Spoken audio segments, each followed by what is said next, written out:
Yan akong senior.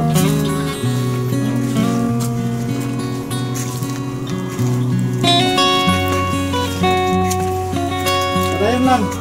Ayun. So, sige. Ayun.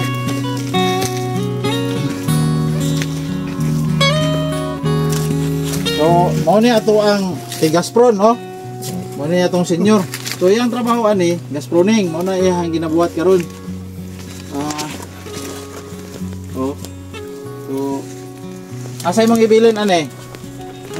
Oh, sige, padayon lang. So, putlo niya na diya sa putlo niya ng follower, tusuko niya. Butangan niya gas. Yang purpose ani nga ang mother dili pa mga putol ang iyahang gamot nya ikaduha pod ang pusarium dili pod kay mukatag kay kung sa care pruning labi na og dili dayon mo disinfect ang prunista nato para ani to kana itap niya na tirador kayo na itong sakit po ka, no? Gaspron, ay na nagilapte. Sagdi na.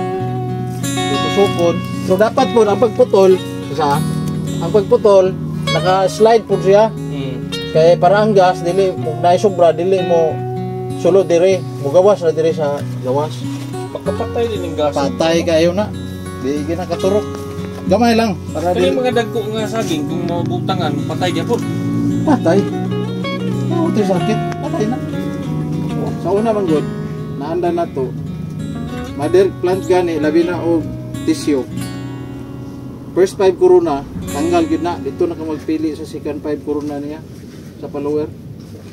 Pero sa akong trial dito, sa akong na-observe, sa Picas area na ko, diyan, na ko i-trial diyan na. Wala pa gani ko ka-harvest sa mother, ka-inject na ko sa follower.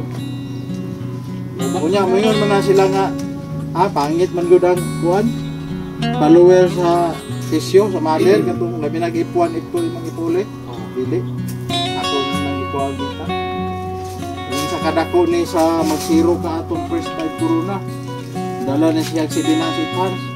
Kana, simba gyapon. Ako nang gitanaw. So, ang advantage lang, kay duha ka mag-harvest sa Luigero. Ano yung raton? Ako dahil pasalamat no sa pagbisita sa atuang Langdong Barangay Councilor sa si Konsehal Joe Gasita. Salamat kayo sa imong pagbisita sa aming area. Salamat po kayo sa opportunity, sir. Mga bagong technology, mag-share ta sa atong mga kahibalo. Okay. Ang atong kasing-kasing naamin gid sa managing. Tinuod na. Di man gid ta mo undang ani. Di man ta mo tagam. Di ta pwede mo tagam eh.